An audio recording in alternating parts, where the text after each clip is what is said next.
Hey, welcome back to another video of how to use basics. In this video, we are going to learn how to keep your Bither wallet secure. First step is to set a complex password. Make sure your Bither wallet is protected with a strong unique password. Use a mix of letters, numbers and symbols to make it harder to guess. Open a Bither application and go to your settings. Here, click on Advanced option and click on Change Password to set a new strong password. You can also avoid reusing a passcode. Do not use the same password for a wallet as you do for other accounts. Each password should be unique and avoid security risks. The step 2 is back up your wallet seed phrase. Your wallet seed phrase is a lifeline. Write it down and store it in a safe location. Never share this with anyone.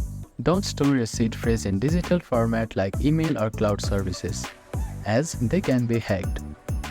Go to your main home screen and click on the wallet. After that, click on the three dots at the top right corner. Here, you can see Private Key Management option. Click on it and click on Private Key button. After that, you will need to type in your password. Type your password and see your seed phrase, and back up it somewhere safe. The third tip is to keep your app updated. Make sure to regularly update the Bither app to the latest version. Updates often come with security improvement and bug fixes. And that is how you can keep your Bither wallet secure. Thank you for watching this video. Please do not forget to like, share and subscribe to our channel and comment down if you have any queries.